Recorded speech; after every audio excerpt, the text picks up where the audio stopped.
नमस्कार मित्रों, एक बार फिर से आप सबका स्वागत है।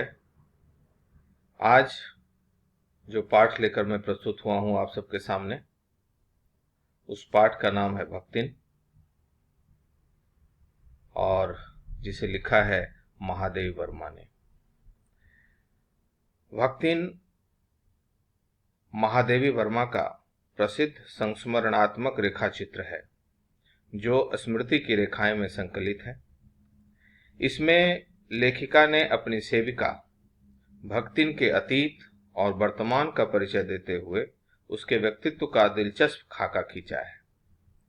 महादेवी वर्मा के घर में काम शुरू करने से पहले भक्तिन ने कैसे एक संघर्षशील, स्वाभिमानी और कर्मठ जीवन जिया, कैसे पितृसत्तात्मक मान्यताओं और छल छद्म भरे समाज में अपने और अपनी बेटियों के हक की लड़ाई लड़ती रही और हार कर कैसे जिंदगी की राह पूरी तरह बदल लेने के निर्णय तक पहुंची।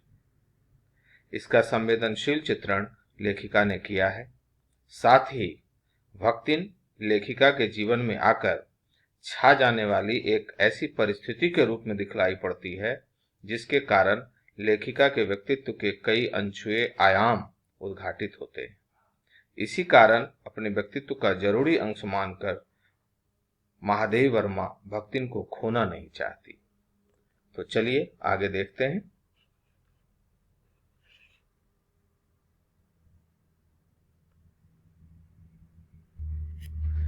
तो यह रहा आपके पाठ का नाम भक्तिन, लेखिका हैं महादेवी वर्मा। ये महादेवी वर्मा का चित्र।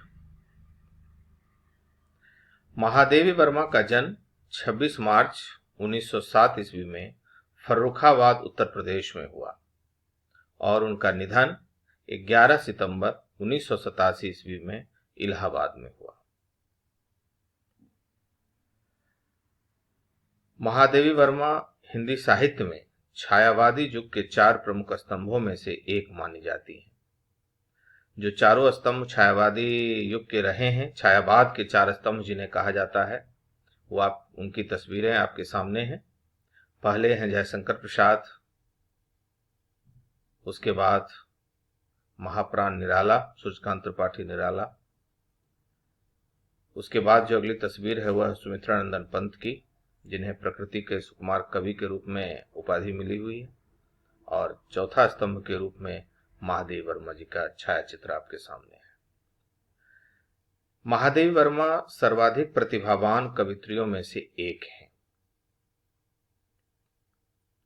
महादेवी वर्मा का रचना संसार अत्यंत व्यापक है, जिसमें गद्य, पद्य, चित्रकला और बाल साहित्य सभी समाये हुए हैं।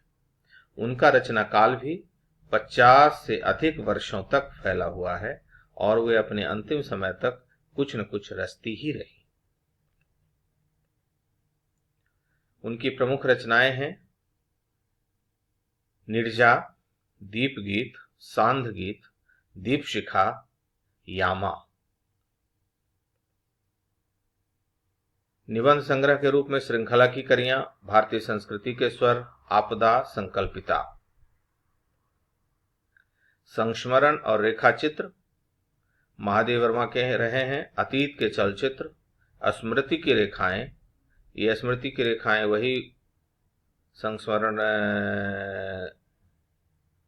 लेख है या उनकी रचना है जिससे प्रस्तुत पाठ भक्तिन को लिया गया है।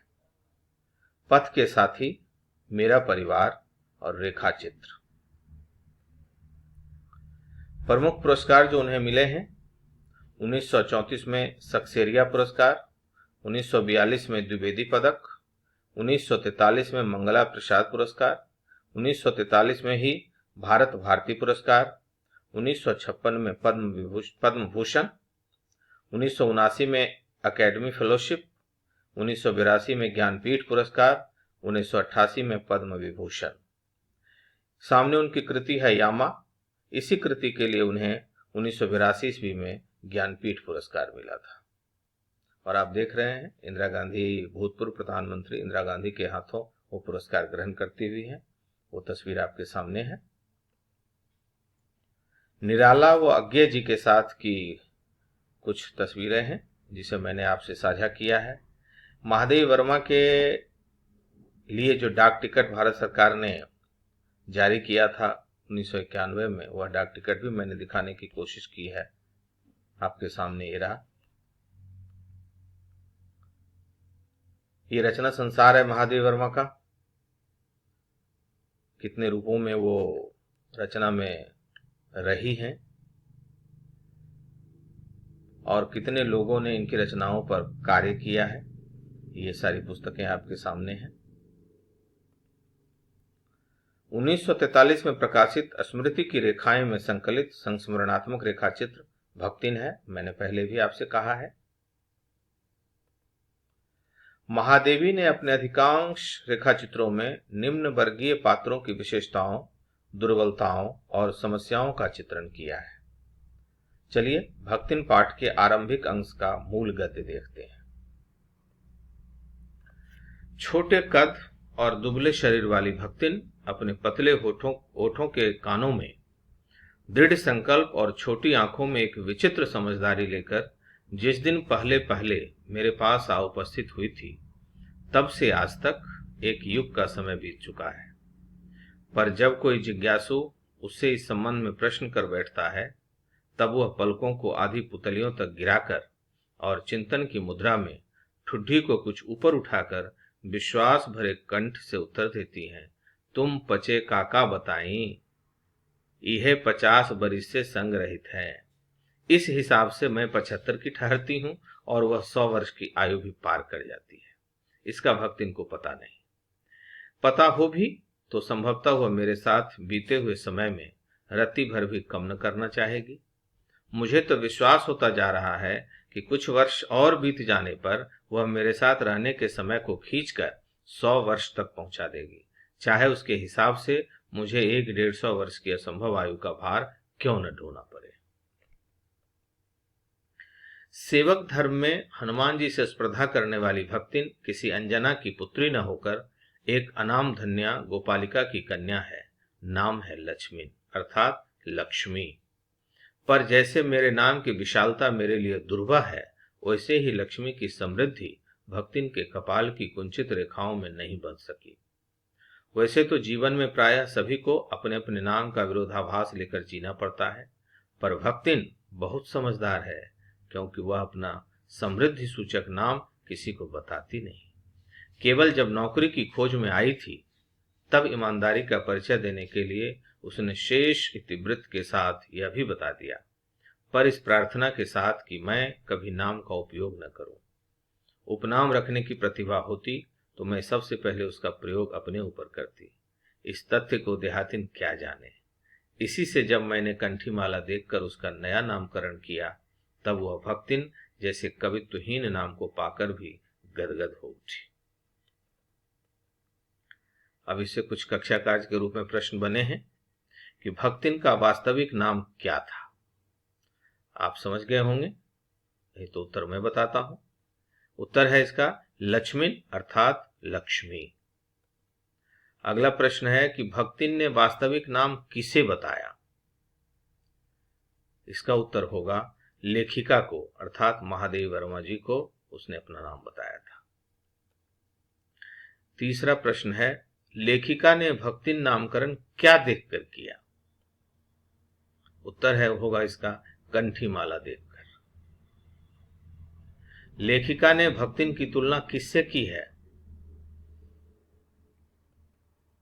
उत्तर है हनुमान जी से। अतिरिक्त अध्ययन के रूप में मैंने यहाँ कुछ डाला है, जिसे आप देखेंगे आपका ज्ञान संसार बढ़ेगा। मैं इसका वाचन कर रहा हूं कि हिंदी कवयित्री महादेवी वर्मा और निराला का भाई बहन का स्नेह भी सर्वविदित है। निराला महादेवी के मुंह बोले भाई थे, वो रक्षाबंधन कभी न भूलते थे। महादेवी वर्मा को जब ज्ञानपीठ पुरस्कार से सम्मानित किया गया था, तो एक साक्षात्कार के दौरान उनसे पूछा गया था, आप इस 1 लाख रुपए का क्या करेंगी। कहने लगी, न तो मैं अब कोई कीमती साड़ियां पहनती हूँ, न कोई श्रृंगार पटार कर सकती हूँ। ये 1 लाख रुपए पहले मिल गए होते तो भाई को चिकित्सा और दवा के अभाव में यूं न जाने देती। कहते कहते उनका दिल भर आया। कौन था उनका वो भाई? हिंदी के युग प्रवर्तक, औघर, फक्कर, महाकवि पंडित सूर्यकांत त्रिपाठी निराला महादेवी के मुंह बोले भाई थे। एक और अतिरिक्त अध्ययन है कि एक बार वे रक्षाबंधन के दिन सुबह सुबह जा पहुंचे अपनी लाडली बहन के घर और रिक्शा रुकवाकर चिल्लाकर द्वार से बोले, दीदी जरा 12 रुपए तो लेकर आना। महादेवी रुपए तो तत्काल ले आई, पर पूछा, यह तो बताओ भैया, यह सुबह सुबह आज 12 रुपए की क्या जरूरत आन पड़ी? हालांकि दीदी जानती थी उनका यह दानवीर भाई रोजाना ही किसी न किसी को अपना सर्वस्व दान कर आ जाता है, पर आज तो रक्षाबंधन है, आज क्यों? निराला जी सरलता से बोले, ये 2 रुपया तो इस रिक्शा वाले के लिए और 10 रुपये तुम्हें देना है। आज राखी है ना, तुम्हें भी तो राखी बंधवाई के पैसे देने होंगे। ऐसे थे फक्कर निराला और ऐसी थी उनकी वह स्नेहमयी दीदी। अब गृह कार्य ले लें, चूंकि उस पाठ को आप ठीक से पढ़ेंगे और बराबर इस पाठ से बोर्ड परीक्षा में प्रश्न पूछे जाते रहे हैं, इसलिए आपकी इससे भी यह अपेक्षा की जाती है कि इस पाठ का बढ़िया से अध्ययन करें और गृह कार्य के रूप में ये 2 प्रश्न लिख लें। पहला प्रश्न है कि भक्तिन पाठ के अब तक पठित अंश के आधार पर लिखिए कि भक्तिन कौन थी। दूसरा प्रश्न है, लेखिका महादेवी वर्मा व भक्तिन के नामों के विरोधाभास को स्पष्ट कीजिए। ये दोनों प्रश्नों को आप गृह कार्य के रूप में कर ले आएंगे। और धन्यवाद के लिए जो मैंने आपके लिए शब्द रखे हैं कि शब्द ही नहीं हैं जो करूं तुम्हारा धन्यवाद, तो इसी के साथ इस पाठ से भी विदा लेता हूं। अगले पाठ में फिर मुलाकात होगी, तब तक के लिए आप सबका बहुत बहुत धन्यवाद।